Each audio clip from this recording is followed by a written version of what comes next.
आंदोलन जो हम लोग का चल रहा है, हमें कोई शौक नहीं कि हम सड़क पे उसे लेके उतरें। लेकिन हमें मूल रूप से ये बात है कि हमारी इस बात को, हमारे इस प्रस्ताव को, जिन बच्चों की ये परीक्षाएं हुई हैं, जिन सेंटर्स पर गड़बड़ी का वीडियो जारी हुआ है, उन वीडियोस के बेस को कौन तय करेगा कि जांच कौन कराएगा। बिना वार्ता के हमको गिरफ्तारी के अंतर्गत 151 का जो शांति भंग का प्रक्रिया उसके अंतर्गत ले गए। दुख की बात ये हुई कि बिना किसी वार्ता के, बिना घर पे बताए, बिना किसी घरेलू इन्फॉर्मेशन के मुझको ये जेल भेज दिए। उप मुख्यमंत्री केशव प्रसाद मौर्य का बार बार नाम आ रहा है क्योंकि वो खुद बार बार ये बात कह रहे थे कि पेपर में कहीं लीक नहीं हुआ है। फिलहाल हमारी जो लीगल मांग है यूपीएसआई में स्कोर कार्ड को लेकर के, जिसमें नॉर्मलाइज और रॉ मार्क्स को दिया जाए। मैं योगी जी को सीधे रिकॉर्ड करना चाहता हूं। आपके समय भी जो चीज़ गलत होती थी आप संसद में बोलते थे, आप रो तक दिए थे, आप चाहते थे कि उसकी जांच हो। नमस्कार, मेरा नाम हुआ राजन। आप देख रहे हैं बतंगड़। अभी मैं इलाहाबाद के शिवाजी पार्क में हूँ। ममफोर्डगंज का इलाका ये पड़ता है, जहाँ पे छात्रों का एक गुट जो है यहाँ पे संवाद करने आया है। संवाद का विषय केवल है जो बीते दिनों में परीक्षाएं लीक हुई हैं, जैसे लेखपाल हो गया, यूपीएसआई हो गया, उससे पहले नीट भी हो चुके थे, सीयूटी भी हुए थे। इन सारी परीक्षाओं को जो लीक हुई हैं उन चीज़ को लेकर के इलाहाबाद से प्रोटेस्ट शुरू हुआ, लखनऊ तक पहुँचा, अब वो पूरे देश तक पहुँच चुका है। अब इसी को संवाद करते हैं कि आगे की इनकी क्या प्रक्रिया है, ये आगे किस तरफ ये आंदोलन जाने वाला है। इसी चीज़ को समझने के लिए हम इन छात्रों से बातचीत करेंगे और समझेंगे कि इनकी क्या मांग है। जैसे कि हमको 1 तारीख को सुबह उठाया गया या कि ये सम्मान सहित हमको चौकी पे लाकर ममफोर्डगंज में बैठा दिए। शाम तक कंफर्म नहीं था कि क्या होगा, लेकिन 6:30 के बाद में सडन एक गाड़ी आती है, 4 दरोगा रहते हैं, चारों दरोगा मेडिकल ले चलते हैं। मुझे समझ में आ जाता है कि ये लीगल प्रोसेस के तहत जेल प्रक्रिया शुरू हो चुकी है। शुरू कर देते हैं। दिन में हमारे साथ में हमारे अन्य साथियों में जैसे आशुतोष को भी क्योंकि उठा चुके थे, तो जेल भेजना लगभग तय हो चुका था। तो वो सारी प्रक्रिया में एक तरह से आंदोलन को दबाने के लिए, आंदोलन को रोकने के लिए 12 तारीख का जो कॉल हुआ था उसको ख़त्म करने के लिए ये सारी प्रक्रिया चली गई। दुख की बात यह है कि 2 दिन पहले मेरी बातचीत प्रयागराज सीओ विमल कुमार मिश्रा जी, जो कर्नलगंज उसके क्षेत्र के हैं, और उनसे मेरी वार्ता होती है। राजीव यादव, जो वो भी LIU सीओ कहा गया, जो बताया गया, उनसे भी मेरी वार्ता हुई। दोनों लोगों को मैंने एक प्रस्ताव दिया। उस प्रस्ताव का हिस्सा यही था कि आंदोलन जो हम लोग का चल रहा है, हमें कोई शौक नहीं कि हम सड़क पे उसे लेके उतरें। लेकिन हमें मूल रूप से ये बात है कि हमारी इस बात को, हमारे इस प्रस्ताव को, जिन बच्चों की ये परीक्षाएं हुई हैं, जिन सेंटर्स पर गड़बड़ी का वीडियो जारी हुआ है, उन वीडियोस के बेस को कौन तय करेगा कि जांच कौन कराएगा। या तो सरकार ऑर्डर करेगी, या तो UPSSC खुद ऑर्डर ले इटसेल्फ करके, या तो कोई उससे ऊपर की एजेंसी हो जो इसको सीधे अपने हाथ में ले, या कोर्ट ऑर्डर करे। तीनों ही स्थितियों में इन सारे प्रस्तावों को लेकर मैंने दोनों अधिकारियों से और चौकी इंचार्ज विश्वविद्यालय पंकज जी, जिन्होंने मुझे कम से कम 8 बार कॉल किया जब हमने मीडिया संवाद गोविंदपुर में रखा था, उसी के दौरान मैं यहाँ पे आया। और उसके बाद हमको इन्होंने बैठाया, वहाँ पे वार्ता किया। मैंने बोला कि आप 2 ही लेवल है, या तो शासन स्तर पे जो हमें मुख्यमंत्री से मिलने का शौक़ नहीं है, हमें मिलना है तो आप मुख्य सचिव से, या सचिव स्तर का जो उत्तर प्रदेश अधीनस्थ सेवा चयन आयोग के ऊपर निर्णय लेने की ताकत रखता है, या उसके उच्च स्तर पे जो भी अधिकारी मिले। हमने उनको प्रस्ताव दिया, वार्ता किया। हमने कहा कि आप लिखित रूप से, मैंने 2 बार पत्र दिया जा चुका है, रिमाइंडर के तौर पे मैं 30 को भी दिया। अब उसके अलावा मैं क्या करूँ, लीगल प्रोसेस और क्या हो सकता है। तो अगर ये 2 अधिकारियों ने अपने उच्चाधिकारियों को बताया, इनफॉर्मल रखा या नहीं बताया, ये सारी बातें हमसे वार्ता की, और पूरी बातें बिना वार्ता के हमको गिरफ्तारी के अंतर्गत 151 का जो शांति भंग का प्रक्रिया उसके अंतर्गत ले गए। दुख की बात ये हुई कि बिना किसी वार्ता के, बिना घर पे बताए, बिना किसी घरेलू इन्फॉर्मेशन के मुझको ये जेल भेज दिए। कागज़ लाए, साइन कराए, और ये सारी प्रक्रिया हुई। इसमें आशुतोष भी थे, हमारा भी उन्हीं नाम था। दोनों की स्थिति यही थी। अब हमारी जब वार्ता हो चुकी है, उसको प्रस्ताव को आगे नहीं बढ़ाए, तो गलती किसकी है? मेरी गलती है वो, ये मेरी समस्या है। किसकी गलती है वो? तो इन सारी परिस्थितियों में जेल 10 दिन का, जो 11 दिन का हमारा भी था, उस 11 दिन के जेल की प्रक्रिया में एक समस्या बस इतनी आई कि हम किसी भी वार्ता को आगे, वहाँ भी हम लोग के ऊपर LIU लगा दी गई। हम लोग संदिग्ध कैदी के तौर पे थे। मतलब कि 2 छात्र इसलिए वहाँ पे बंद हैं कि आंदोलन ना हो, चलो ठीक है वो बात, लेकिन हम संदिग्ध इतने हो गए कि आपने हम लोग पे LIU लगा के, मतलब हम अपने परिवारजनों से किसी से मिलना चाहें तो सामान्य स्थिति में मुलाकात नहीं कर सकते हैं। अब आगे की आपकी क्या मांग है? पेपर री एग्ज़ाम होना चाहिए, या जो पेपर लीक हुए हैं उसकी इन्वेस्टिगेशन करके उसको वो करना चाहिए? देखिए, हम अभी भी वही मांग कर रहे हैं।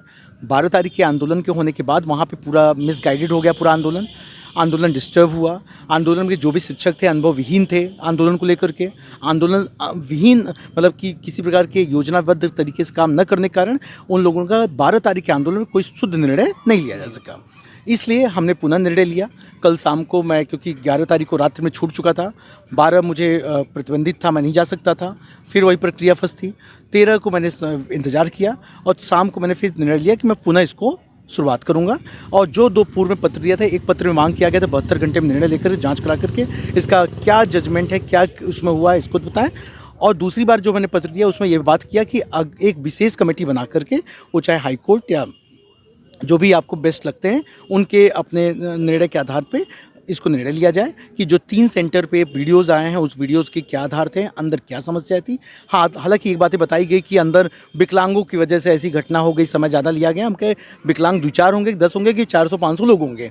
तो इन सारी स्थितियों में जो बहानेबाजी थी तो उनको निर्णय लेकर के जांच करा करके पेपर उसको रख के री एग्ज़ाम कराया जाए। एक बात, यूपीएसआई में हमारा कहीं भी ये नहीं कहना है कि पेपर लीक हुआ है, इसका कोई हमारे पास बेस नहीं है। लेकिन यूपीएसआई में स्कोर कार्ड मांगना कोई पाप नहीं है। स्कोर कार्ड आपका अपना हक है। आप परीक्षा में 1 नंबर पाएँ या 100 नंबर पाएँ, यह आपका हक है। स्कोर कार्ड इस वर्ष से पहले कभी नहीं दिया गया, ना मांगा गया। ये मैं इस बार वर्ष क्यों? इस वर्ष क्यों? संयोग से आपके चैनल पे पूर्व में ये बातें कह चुका हूँ। अगर पहले हम लोग पैंट शर्ट नहीं पहनते थे, धोती कुर्ते पे थे, तो क्या पैंट शर्ट अब नहीं पहन रहे हैं? धोती कुर्ता प्रयोग नहीं हो रहा है? पहले की प्रक्रिया किसी भी, ये एक अलग प्रक्रिया है। परीक्षाओं में कोई नियम कानून पहले नहीं होता था, इसका नहीं। पारदर्शिता की अधिकतम सीमा तक इनको कार्य करना चाहिए। जो भी पारदर्शी तरीके से बच्चों में विश्वास आपकी परीक्षा को लेकर बनाए, और वो उनको करना चाहिए। अब उसमें वो ये कहे नहीं पहले मैं रिजल्ट घोषित नहीं करता था, कट ऑफ जारी नहीं करता था, तो नहीं करूँगा। सब कुछ करना पड़ेगा। और आपको बता दें, लोक सेवा आयोग आंदोलन पे यही कहते थे कि 1 डे 1 शिफ्ट आंदोलन नहीं होगा, 1 डे में नहीं होगा, 4 दिन परीक्षा कराएंगे। वो 4 दिन इन्हीं आम बच्चों ने इसी जगह जहां बैठे हुए हैं यहीं से निर्णय लेकर के उस आंदोलन को जीता गया। 4 बार 5 बार 6 बार बुलाया गया, वहाँ पे बड़ी बैठक हुई, कॉल हुई, और लगातार बच्चों के दबाव पर शासन ने सीधा निर्देशित आरओ की परीक्षा को कैंसिल किया और 1 डे 1 शिफ्ट के प्रस्ताव को माना। और आपको एक बात और बता दूं, उप मुख्यमंत्री केशव प्रसाद मौर्य का बार बार नाम आ रहा है, क्योंकि वो खुद बार बार ये बात कह रहे थे कि पेपर में कहीं लीक नहीं हुआ है। जब सत्ता के कुछ लोग, जिनको मैं अनर्गल शब्दों से प्रयोग करूं, वो खुद ही इन्वॉल्व हैं। हो सकता है कि जो उच्चाधिकारी हमारे प्रशासन शासन के लोग हैं वो श्री योगी आदित्यनाथ तक सही बात न पहुँचा रहे हों।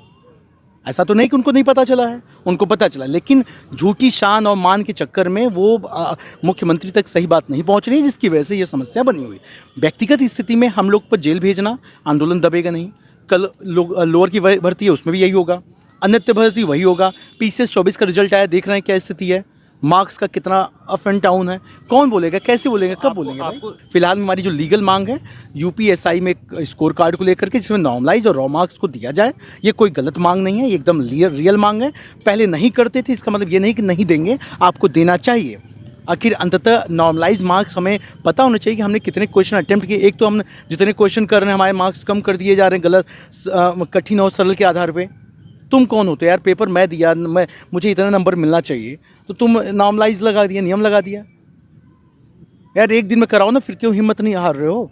हम जो भी हमारे बीच में लोग प्रतिनिधि होंगे लोकसभा में, राज्यसभा में, विधानसभा में, विधान परिषद में, वो किसी पार्टी होगा, अगर वो सवाल हमारा उठा रहा है तो इसका मतलब ये कोई पॉलिटिकल पार्टी का मामला नहीं है, ये मामला आम छात्रों का, आम प्रतिनिधि उठाएगा। कौन उठाएगा? अब जैसे MLC होता है, हमारे शिक्षक विधायक होते हैं, हमारे स्नातक विधायक होते हैं, वो तो मदमस्त हैं, मदहोश हैं, काम तो उनका है, हमारा काम ही नहीं है। हमारे संविधान इतना सुंदर गढ़ा गया है कि आपके बीच से स्नातक विधायक भी भेजे जाते हैं, लेकिन दुख की बात है कि वो मदहोश हैं, वो पार्टी की राजनीति ही तक सीमित हैं। अन्यथा की दृष्टि में मुझे क्यों खड़ा, मैं भी फॉर्म भरता हूँ, मैं पेपर नहीं दे पा रहा हूँ। कारण इसका सबसे बड़ा ये है कि अगर मैं पेपर देने में लग रहा हूँ तो मैं खड़ा नहीं हो सकता हूँ, मैं लड़ नहीं सकता हूँ, खड़ा नहीं। तो शासन प्रशासन से निवेदन है कि इसको दबाने के बजाय हमारे दिए गए प्रस्ताव को आगे बढ़ाइए। शासन की तरफ से आप लोग को कोई सांत्वना, कुछ प्रोत्साहन? प्रशासन ने उस दिन भी मैंने क्या बोला कि 2 CO महोदय, एक LIO के और एक प्रशासन के, दोनों लोगों को मैंने पूरी बात बताई, हमने प्रस्ताव दिया लिखित रूप से पूर्व में, क्योंकि मुख्यमंत्री और राष्ट्रपति को पत्र जा चुका है, LIO के माध्यम से पूरे राज्य स्तर पर, केंद्र स्तर से कोई जवाब नहीं आया अभी तक? कोई जवाब नहीं, कोई वार्ता नहीं, कोई नहीं। यही चीज़ लोकसेवा आयोग करता रहा, लगातार पत्राचार। अंत में हम लोग को सड़क पर उतरना पड़ा, और जब सड़क पर उतरे 3 महीने बाद, तो सड़क खाली नहीं थी। तो ये आंदोलन पूरी तरह से संवैधानिक दायरे में गांधीवादी तरीके से एक एक कदम ऐसा चल रही है कि पढ़ेंगे भी और लड़ेंगे भी। हम कहीं भी ये नहीं कोई कर रहा है कि कोई पढ़ाई छोड़ के। आज संडे था, हम लोगों ने अपनी पढ़ाई जो भी काम करना है सब बच्चों ने काम करके, जो भी बच्चे आए आप समझिए बिना फ़ोन कॉल कर ये आए हैं तो पीड़ा है तब आए हैं।